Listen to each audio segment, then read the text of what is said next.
As it's January, naturally we're having a shotgun wedding, but sadly you're unwelcome on the plane to Babylon. I'm Van Connor. And I'm Adam Ball, and this is Off Screen, your 7-day guide to everything movies. Boom.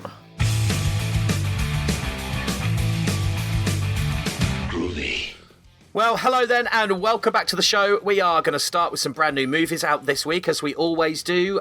We are going to start with, well, what a thing to start with, murderous goblins in a movie called Unwelcome. So talk to me about this, Van. The thing is, you know when you say it's about murderous goblins, it's almost a spoiler. Like, I feel like the poster for the movie is almost a spoiler, because they're kind of coquettish about this. They play it quite coy. So, if we go by the sort of synopsis and the way it's folded out to us as the audience. So this stars Douglas Booth, who I think, he might be one of the Gossip Girl guys. He kind of looks like one of the Gossip Girls guys. I remember him from the Romeo and Juliet adaptation we had about 5 years ago. And Hannah John Kamen from Ant-Man and the Wasp. And they are a young London-based couple. They're trying for a kid. They live in a sort of, vaguely gentrified tower block that's surrounded by the typical urbanite London criminal element where they get hassled all the time by people in hoodies, because it's one of those movies. And after a violent assault, it so happens that Douglas Booth's Irish aunt passes away, like not long after, or she passes her kind of around the same time. And she leaves them her house, to which, given, after a few months, she's heavily, Hannah John Kamen is heavily pregnant, they decide, for our safety, let's just go there. Understandable enough. It's quite a violent assault. Like, it's quite brutal. It's quite traumatic to sit and witness. If you've ever been through any violent crime, it's horrible to sit and watch. And so they move to Ireland and they go and they check out the house. It's a bit run down. It needs some work done. And so they hire a local family run by they've got the patriarch, played by Cole Meany, who insists on everybody calling him Daddy in that exact voice. No, call me Daddy. Which, if you're a Star Trek Deep Space Nine fan, like I am, because I think Deep Space Nine is still, to this day, the best of all the Star Treks, hearing Chief O'Brien endlessly tell everyone, call me Daddy, is just creepy. You've also got his 3 kids, okay? So you've got a daughter and 2 sons. One of the sons is Hodor from Game of Thrones. You remember Hodor in Game of Thrones? The big guy, hold the door, Hodor. Yeah. Hodor, yeah. And, and then they're not the best of workers. And they've got a bit of a lackadaisical attitude to, working on the house. And this starts to grate on Douglas Booth a bit, who's having, he's having trouble processing both the events of, back in London and this new source of conflict in his life. This also leads, funnily enough, into a local sort of, I would say urban legend, but there's nothing urban about where we're sat. We're very, very rural. A rural legend about a bunch of mythical creatures, goblins, as you just so eloquently put, known as redcaps, whom it turns out Douglas has, and you say you'll probably hear this in the clip anyway, Douglas Booth's late aunt used to appease every night by going out and just leaving a blood offering, a small piece of liver for them every night to appease them so nothing bad could happen. And would you believe it, all of these constituent elements, they're going to come to a head very quickly. Have a listen. Maeve wanted to keep the place in your family, Jamie. We really appreciate the house. Well, then you know. It's got a hole in the roof. The Whelans, they'll do a good job. Jamie, there. You just carry on with your day as if we weren't here. There is one thing I need to show you, and it's a little bit peculiar. Every evening before sunset, she'd leave a blood offering here. Sorry, did you say blood? For who? For the redcaps. There's part of me that doesn't know whether to take this as a serious horror like Alien, or whether there's a tongue-in-cheek kind of comical side to this as well. To be honest, it runs the gamut. So this thing starts off effectively playing kind of like Eden Lake meets Straw Dogs kind of a thing, almost with a bit of the Hallow in there as well, especially with the Irish element there, because it's got a bit of Corin Hardy's influence from the Hallow in there, especially the way that sort of the forest and the wildlife is sort of introduced into that. But it very quickly gives way to something I could best describe as a sort of Stan Winston influenced version of the Puppet Masters once you start introducing, as you say, the goblins or the redcaps. And about the point that it throws the hammer down, as I like to say, all bets are off. This thing goes wild. It's brilliantly gory. It's kind of jumpy, you know, especially in the third act. But prior to that, through the introduction of the Whelan family, you know, Chief O'Brien, as I keep calling him, Colm Meaney, who I just, by the way, massive shout out to Colm Meaney, because Colm Meaney never, ever gets the love that he deserves. Like I say, he was Chief O'Brien in Star Trek, and he did that for 7 years. Prior to that, he was on Star Trek Next Generation as the same character. He was so popular as a background character that they upscaled him for the spin-off. And he's always been a fan favourite, but outside of that, you always feel like Colm Meaney never gets his due. I remember the director of The Englishman Went Up a Hill and Came Down a Mountain famously referred to him as the Celtic Gerard Depardieu. And it's a description I think still very much fits him, except I would argue that Colm Meaney is doing better in his older years than Gerard Depardieu is. For one thing, he's never got drunk on a plane and nearly crashed it.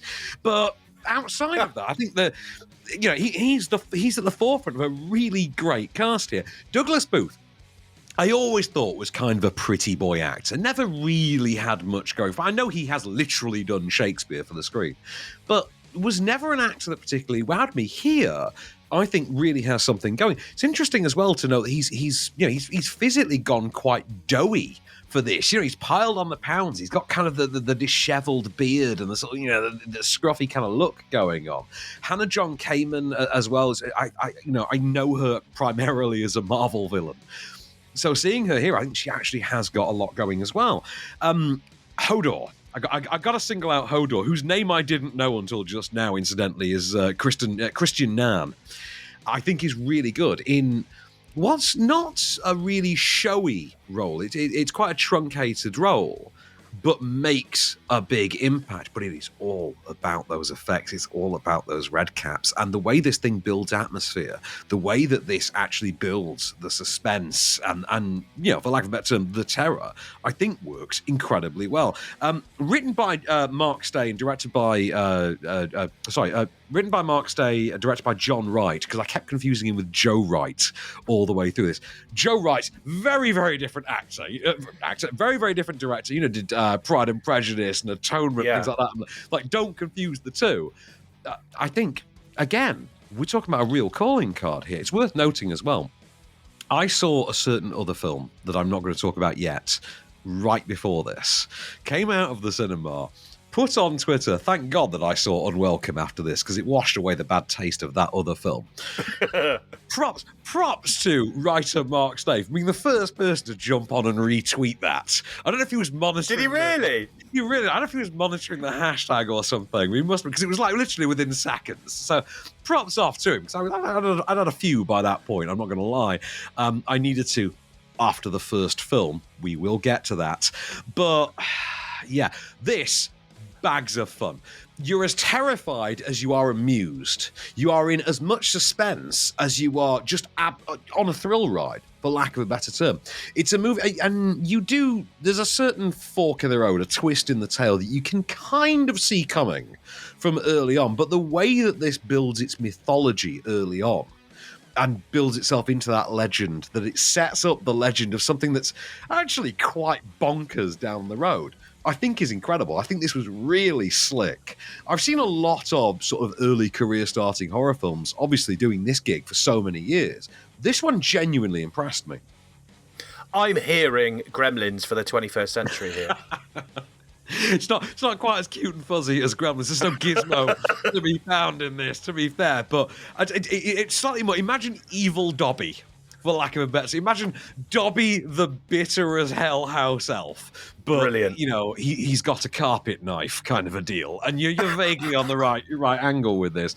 Really goes there. By the time this thing goes full-blown Gremlin-style slasher, I was strapped in, gripping the armrest, going, yes, bring it, I'm in. It's a movie that really makes you hate its antagonists. But at the same time, even though, you know, say these weren't actors that I was especially won over by in advance. I had no pre-existing, like sort of, kind of acclamation to liking these actors.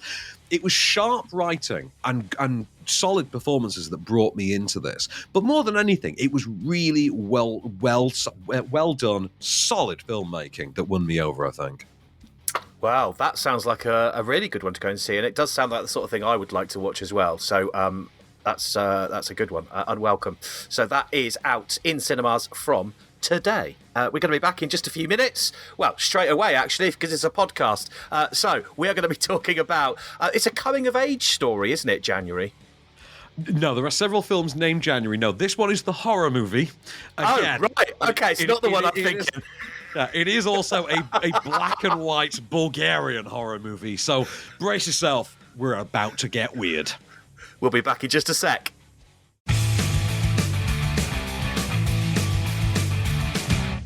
Hello and welcome back then. Sticking with some more brand new movies that are out this week, we are going to talk now about January, which is out in cinemas and on demand from today. So as you just mentioned then, this is a black and white horror movie. It is a black and white Bulgarian horror movie, would you believe? Which I thought was a nice, tidy 90-minuter going into it. And it turned out to be like just shy of the 2-hour mark. So I was a little intimidated when I started it. And then as it began, and it is, it's black and white, I was like, oh God, it's going to be The Lighthouse again, isn't it? Do you remember The Lighthouse a few years ago? Oh, I think I did see that, actually, yeah. That was really cheesy from my memory. Oh, no. The exact opposite. That was just really morbid. It was Robert Eggers. Oh, no, it's not the one I've seen then. I think that was his last one prior to doing The Northman, which you may remember I'm a huge fan of. Yeah. I will say, like The Lighthouse, this also begins with two men in a very isolated location with a small animal, just dealing with loneliness. So, as I just said to you when we were off mic, I can't do this plot any more justice than to simply read out the IMDb profile, the IMDb synopsis for this. Okay. With two men and a bird trapped in a snowstorm in the middle of nowhere try to solve a mystery while it slowly devours them. That's as bad as snakes on a plane. Right. Dare you diss snakes on a plane? I'm a huge fan of snakes on a plane. I was asked at university once, what is the greatest title any movie ever had? And I said, Snakes on a Plane, yo. And he went, well, and the lecturer genuinely said, explain to me, what is the plot of Snakes on a Plane? I told him, went, so it's literally snakes on a plane. I went, yes. And he goes, okay, I can't argue that. Fair enough. It's also, that's what it says on the tin. Yeah, I mean, you can't really argue that. I mean, I presume this does take place in January because it's in the snow. Bulgaria, I would imagine, has snow in January. Yeah. So I should explain. They're in that isolated location. The whole thing is that they get more people come and join them in this isolated location as they try to go into town one by one. The cart, the sort of mule and cart that they try to take into town, returns to them every time without the man on it and only a frozen wolf in his place. And one by one, they simply collect these frozen wolves as they keep trying to go for, it's absolutely deranged. It's one of those movies. There's no clip for this, obviously. I don't think any of us speak Bulgarian, especially. No. But my mate's partner is Bulgarian. I should have asked her to come and join me for this one, actually, because I did watch this on links. I should have gotten around to come and watch it with me. It would have been an interesting perspective to have. I'm going to ask Susie. I might see if I can get her to watch it with me over the weekend or something. I'd be interested to know the opinion that she has if she's Bulgarian. It'd be very interesting. I would genuinely, it'd be fascinating, wouldn't it? Yeah. So, this is written and directed by Andrei Paunov. I think it's based on his play as well, co-written with Alex Barrett. And it's, like I say, a very atmospheric. It's not something you enjoy. You more or less just survive this. It is an ordeal. It's very isolating. It's a very insular film in the way it absolutely captures the ominous atmosphere of being like just alone in a cabin at night as it just blazes with snow around you and you don't quite know what's out there. In terms of movies that absolutely capture the feel of what they are trying to put across, this is actually kind of a banger. It's very, very vague, though. It's one of those, it's a horror movie, but not. So you just might appeal, actually, to the kind of elevated horror crowd, for lack of a better term. But not in that kind of a lot more coherent way that we're used to with, say, an A24 movie, where there is usually a thematic resonance to this. This is a lot more abstract. This is a lot more kind of like, let's just file down the lighthouse and make it slightly creepier until nobody has a clue what's going on and we can just make them jump when we want to. I will say the performances in there, particularly Samuel Finzi, I think, in the lead. It's worth noting that none of the characters have names. They are specifically referred to by descriptors. So even if you go by the IMDb listing, they're only going with the descriptors. So Samuel Finzi is the porter. Isaf Sergadev is the old man. And then the other characters, you have like twins and the priest and things like that. And they're really never defined past that. It is just strangers encountering one another. That's odd though, isn't it? Isn't that odd for a movie to do that? Because doesn't that stop you from investing emotionally in what's going on because there's no name, there's no personality? Well, you say that. I have a bar of soap on my shelf from the movie Fight Club, and I defy you to try and tell me what Edward Norton's name is. In fact, do you remember? You remember what Edward Norton's? No? Because he doesn't have a name. In the script, he is simply referred to all the way through as the narrator. The closest we ever get in Fight Club to a name for that character is Jack, and that's only because he keeps reading those books where it says, I am Jack's disease, and things like that. The character has no name. It does happen periodically. You get characters. Don't forget Clint Eastwood, in the iconic Westerns, was simply the man with no name. He had no name. It's not unheard of to actually have characters who simply remain anonymous all the way through, as long as the performance is there. I was about to say that. If the performance is there, then it can, I suppose it can slip through the net, and I suppose you then invest in them as whatever they are, the porter, I suppose. Well, I mean, we're going to talk about a Gerard Butler movie in like 10 minutes' time. It's worth noting, no Gerard Butler character in any film ever has actually needed a name. They can simply go through any movie being referred to as, Gerard Butler, or good old Jerry, as I like to call him. So it's neither here nor there. It's one of those things, isn't it? Like, naming's it's like context is for kings, names is for kings. I will say though, I think for that elevated horror crowd, this is absolutely unmissable stuff. I think outside of that, though, and we are talking about the more deeper trenched cardigan-wearing kind of members of that crowd, I think outside of that, this is going to struggle to find an audience that won't turn it off in 10 minutes. If you can stick through it, though, and admittedly it is slightly overlong, like say an hour 50, an hour 50 and 38 seconds, if I'm being specific, you can stick with it. There's some goods on display here.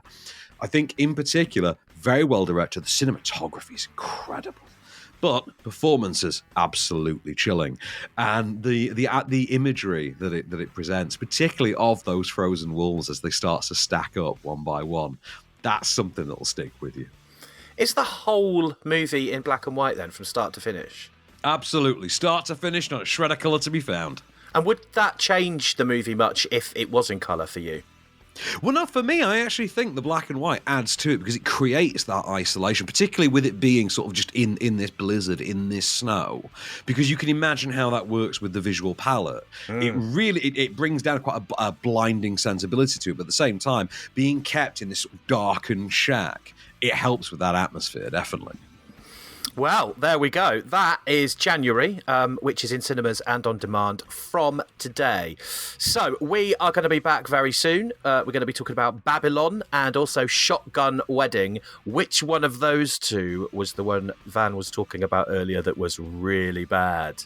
I'm assuming it's one of those two and not one we're doing later, but we'll find out. We'll be back in a minute. Hello and welcome back to Off Screen. We are sticking with a couple more new movies, actually. Babylon, which is out in cinemas today. So this stars Brad Pitt and Margot Robbie. It does indeed, amongst many others, because it's one of those movies about movies, that has to have a huge sweeping ensemble cast, and we weave in and out of their lives and their various little plot threads.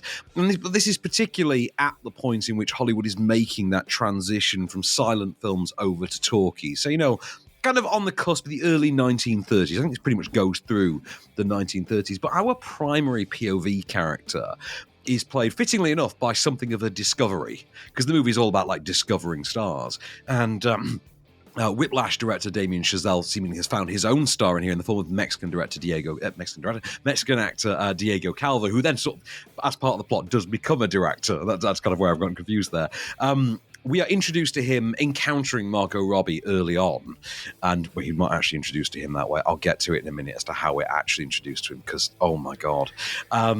He meets Margot Robbie early on, then encounters Brad Pitt, gets taken under his wing, finds his way into, the 1930s studio system, the grand old days of Hollywood, and literally works his way up the ranks until he is literally a director himself. It's a very frenzied, very fast-paced, very long and bonkers film. It's wild. It's excessive. It's all over the shop. It's messy as hell. It's Damien Chazelle. Have a listen, and I promise you this clip is...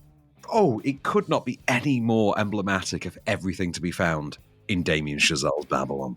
Bellissimo, bellissimo. Next time, try softer, okay? But why, my darling Pierre? Why? Well, hey, move that microphone 45 degrees, okay? That one neutral, okay? A ver, no. Hey, amigo, it's not Manuel, it's Manny. Manny Torres, okay? Yeah. Okay, vamos, ya, vamos. Let's roll, people. Let's go. Take 2. That sounds hectic, to say the least. Yep, and the film is. It's very, very hectic. Okay, so within about 5 minutes of this film, we're at our first coke-fueled, orgy-like party. And we pretty much stay there for all of this. And it is 3 hours and 9 minutes long. Whoa. This thing never lets up. A friend of mine, Casey, saw this before I could. She got to go to one of the glitzy premieres they put on for this. Is worth it. Obviously, I'm blacklisted from Paramount, so I didn't get to see this on my own accord. By the way, this is the movie that I saw before Unwelcome. So, yeah, I'm just going to put that out there. This is the movie I was talking about that I saw before Unwelcome. So I was already basically lulled into a coma before seeing Unwelcome, and I needed cheering up.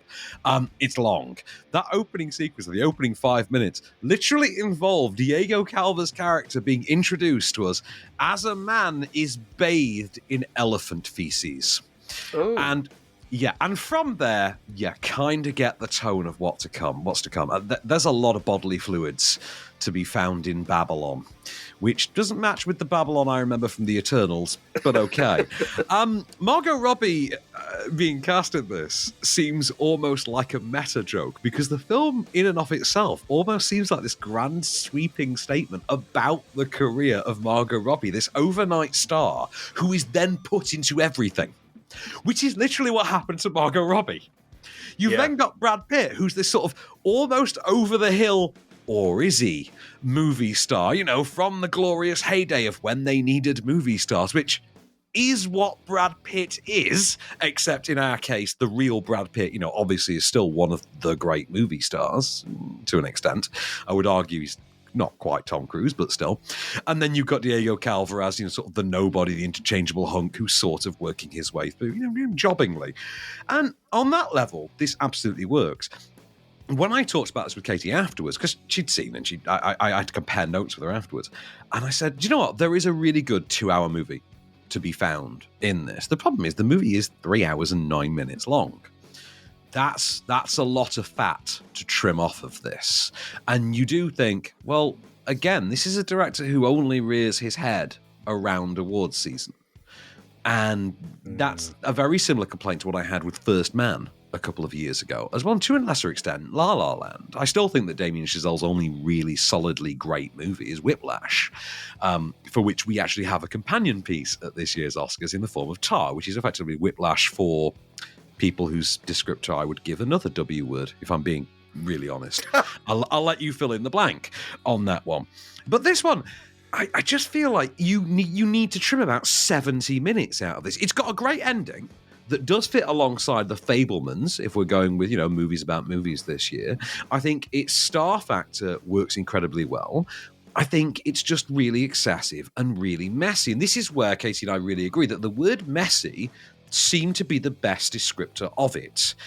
Having said that, it's incredibly well directed. I mean, it's excessively directed.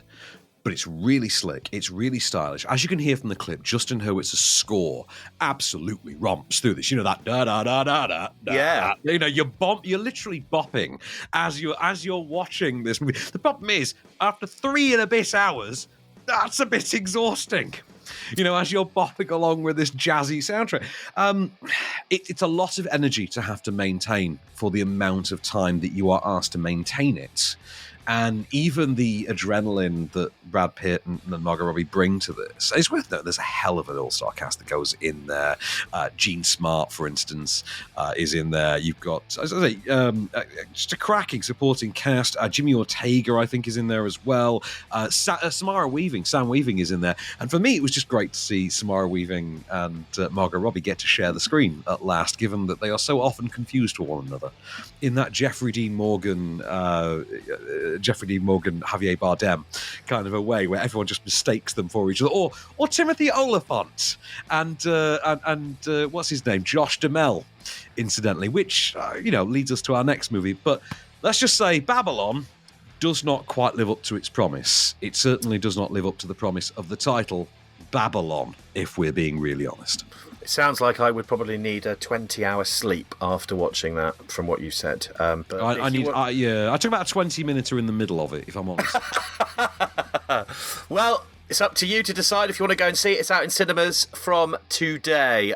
Now, Shotgun Wedding. So this one is Jennifer Lopez and Lenny Kravitz, I believe. And I've interviewed Lenny Kravitz. Nice guy. Yeah, Lenny Kravitz, I will say, is one of the 2 best things about this movie. The other thing is Jennifer Coolidge, who I know is now known by her own actual name, but can we all just remember for a second that up until about 2 weeks ago, Jennifer Coolidge was mostly known as Stifler's mom? Yes, of course. Yeah.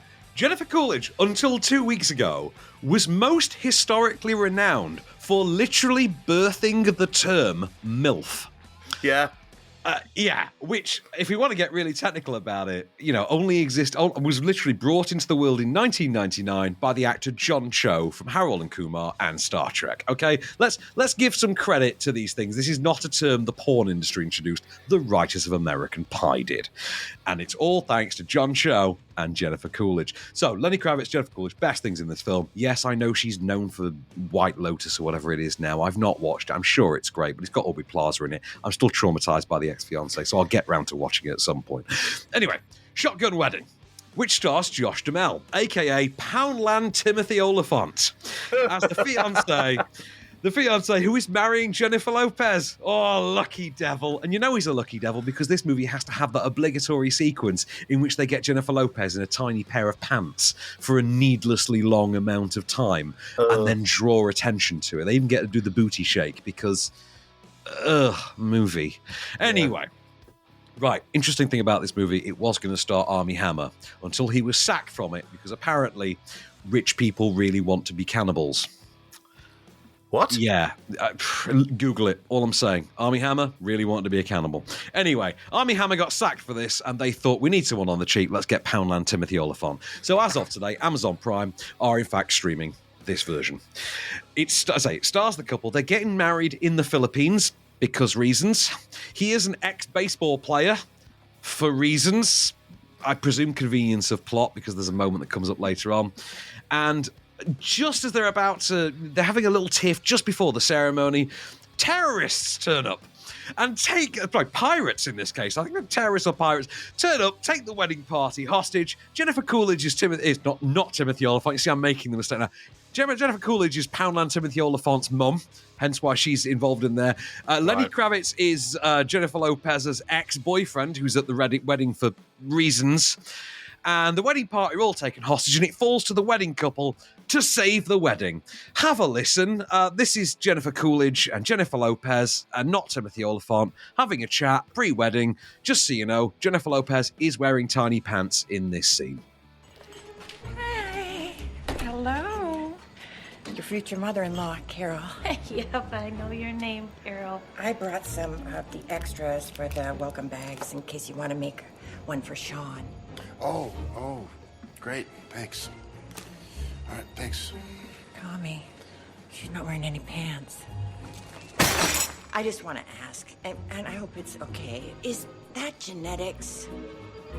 Or is it like Pilates? Oh, Mom, now's not the time. Oh dear.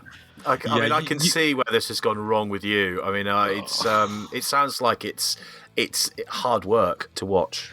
It's really hard work. It is exactly 100 minutes long. It is an hour and 40 minutes long. And the only time I laughed, and I do mean I laughed once in this entire movie, the only time I laughed was when, I keep calling him not Timothy Olyphant in my head, was when Josh Duhamel injured himself. He cuts his own hand rather violently at one point, and like there's an arterial blood spray, and I wanted him to suffer so badly that I cackled maniacally with laughter by that point. I hated this. I hated it so much. This was the worst attempt at a beach wedding since my own. And oh my God, I hated it with the fury of 1,000 suns. Jennifer Lopez has never been less appealing as an on-screen presence than she has in this movie. I honestly, at one point, wished that they'd kept Armie Hammer in this, because it just would have been interesting to watch him in the background looking at people and licking his lips subtly to himself, because it would have at least given the film some semblance of a personality. Darcy Carden from The Good Place is in this. Still not a laugh. Still no laughs to be found. There's a dude from one of the sitcoms I liked in this as well. Cheech Marin is in this. Could not save it. There's literally not a laugh to be found in this unless you actively despise not Timothy Olyphant and want him to make himself bleed to death, which happens. It feels like Snatched. Do you remember Snatched with Goldie Hawn and Amy Schumer? This feels like Snatched for people who think Amy Schumer has too much depth as a performer. And believe me, that is a low, low bar. No. This would be about as fun as actually taking a shotgun to your own wedding. It's just no good. And believe me, we almost had another straight-to-streaming comedy to review this week, if not for the fact that the publicist, for some reason, just never got around to sending us a link, which I presume just means Eddie Murphy's new movie is crap. You know, it's an Eddie Murphy movie. Good point. If we're being honest. If we'd reviewed that, I would have been interested to see if that was any worse than this. But it would have to try really, really hard, because this absolutely blows. That's the only way I can describe it. This sucks hard. It both sucks and blows. It achieves the impossible. Well, I have to say, you are always honest with your reviews, but you don't use the word hate very often, and that was used there a couple of times. So I'm stepping back. Despise. And I'm going to slip out the room now before things really kick off. But you can make your own mind up. Shotgun Wedding, Prime Video from today. Watch it if you dare, by the sounds of it. We are going to be, if you dare, yeah. We are going to be back, and we're going to talk about Plane in just a few minutes. So stay right where you are.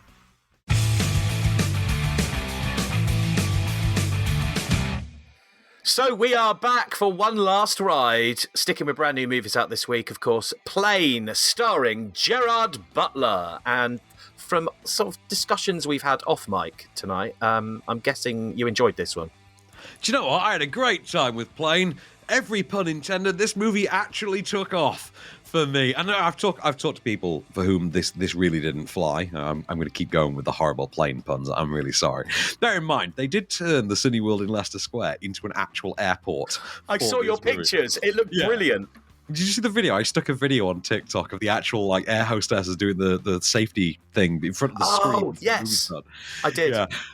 Absolutely bonkers. And believe me, the movie absolutely justified it. This is such stupid fun. It's worth noting, this is a movie you have to pay to see, and it justifies every penny. Shotgun Wedding, you're watching that on Prime Video. You've already paid your subscription, so you're effectively seeing it for free. You would still somehow ask for a refund.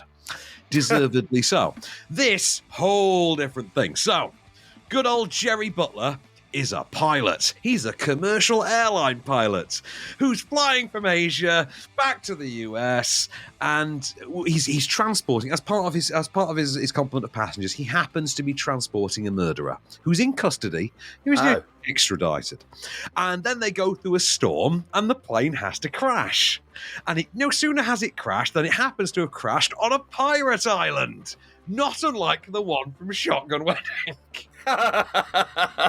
Because the plane's been struck by lightning in the crash, and all the power's fried. Whilst they're trying to get the plane off the ground, they have to go and find a radio. And this is when the pirates start to realise, there's a plane crashed on the island, and it falls to Gerard Butler and the murderer to have to actually save the passengers. So what you get is part Passenger 57. Part Die Hard. Have a listen. This is Gerard Butler literally using old school phoning his teenage daughter to try and get some kind of help. Yeah, sweetheart, it's me. I'm okay. Now don't talk, just listen, because we might cut out, okay? Quick, grab something to write with. Danny, not now, Aunt Carrie. Is that your dad? Yes. Danny, what are you, Brody? Okay, I got it. You've gone down, all right? I want you to write what I say and get it to Trailblazer immediately. Okay. All right, we're on an island somewhere in the Jolo cluster in the Sulu Sea. Okay, now we have no radio. And I don't know what island we're on. I do have one question from that. They're on an island in the middle of nowhere, but they've still got an EE signal. Well, I mean, his daughter does. His daughter, I can't remember where his daughter lives, in Hawaii or something. First of all, there's a moment very early in this. I saw this with Zara. You've met Zara a bunch of times. Yes.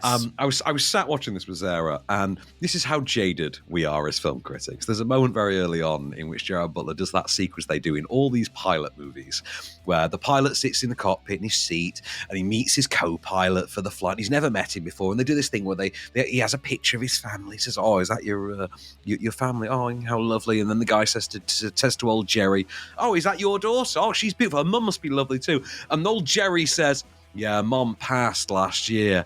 And at that exact moment, Zara and I turned to one another and in complete audio sync just went, "Well, of course she did." Because action movie, it's one of those. This could not be any more paint by numbers if it actually came with a watercolor paint kit. It's absolutely deranged, and yet somehow, much like Gerard Butler himself, the movie knows what it is. It has absolutely no ideas above its station. It's not trying to be particularly funny. It's not trying to be particularly funny. You know what? We know what we are. We're going to hit the beats. We're going to do it well. That's all. We're here to do it well. If we can do an explosion, it's going to be a big explosion. You're going to feel that fire. If we're going to do a car chase, we're going to have Gristle fly. It's going to be the best car chase. And it's a movie that absolutely knows the beats it's going for, and it just goes for them. Fair play. This is not trying to get any ideas above its station whatsoever. So Gerard Butler may as well just be playing a character named Captain Jerry Butler.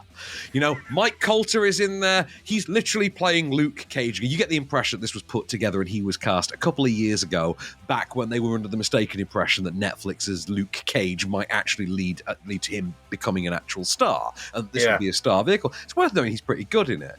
It's directed by the director of Mayreen, parts 1 and 2 a few years ago, Jean-Francois Richet, I think his name was. Its supporting cast is not particularly a known cast. I think you've got Tony Goldwyn in there, who's probably best known as being the sleazy best friend from Ghost, and President Fitz from Scandal, if you're a Shondaland fan. But other than that, yeah, you know what you're getting with Plane. I mean, its title, and people have been taking the mick out of its title, for being honest, the stupidest title. Yeah, it's a stupid movie.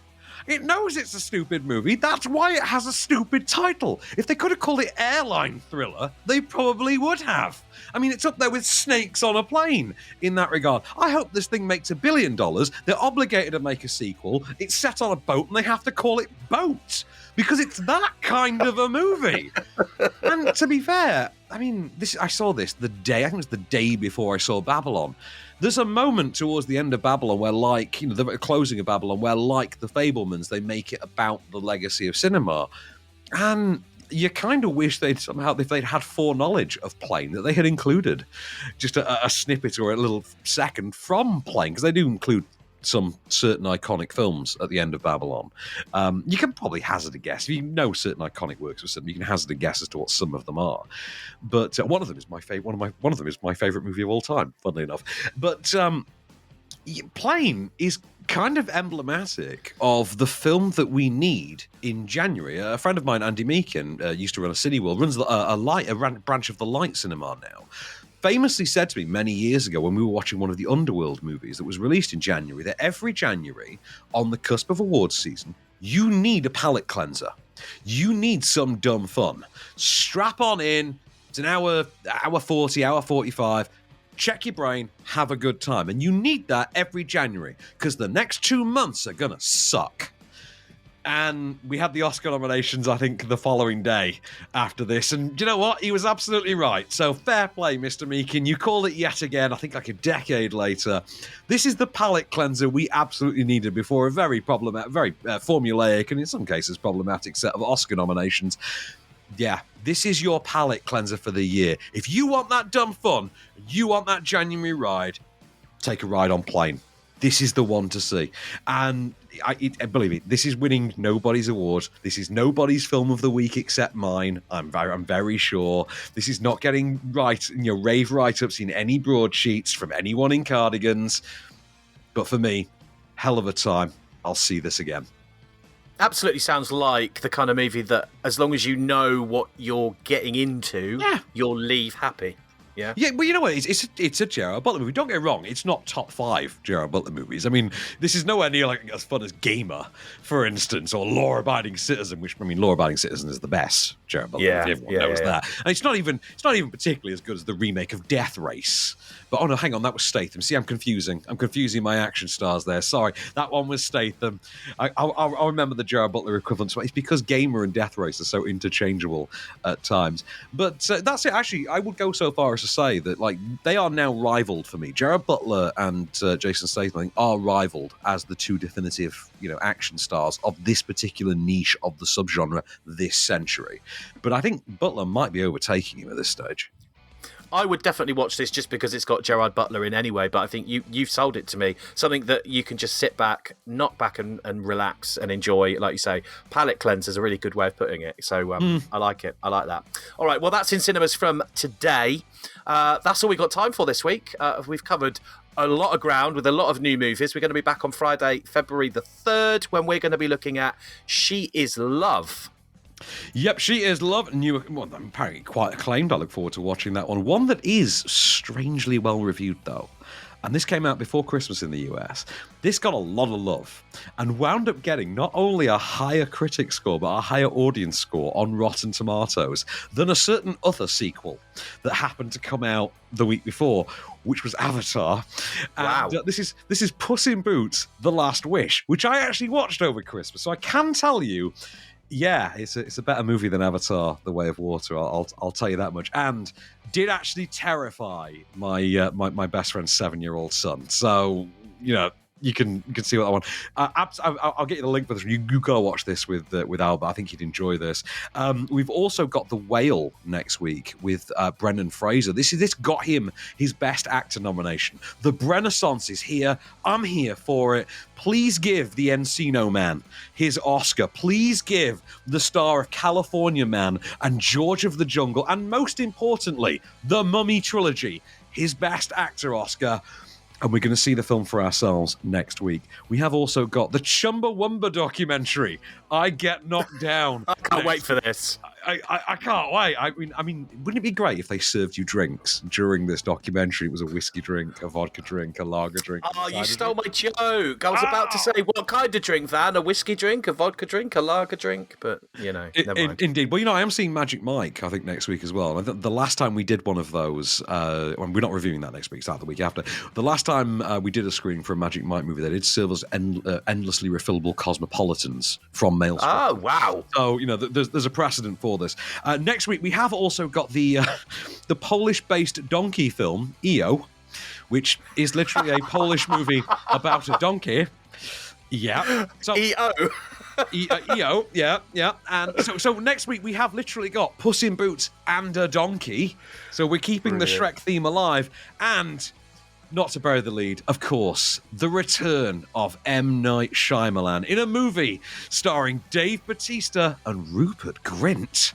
Knock at the Cabin is out next week, which I'm very much looking forward to. Give me any movie with Bautista, but particularly a Shyamalan one. Looking forward to seeing what he's got.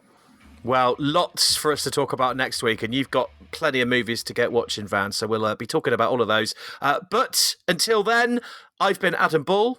I've been Van Connor, and we shall return.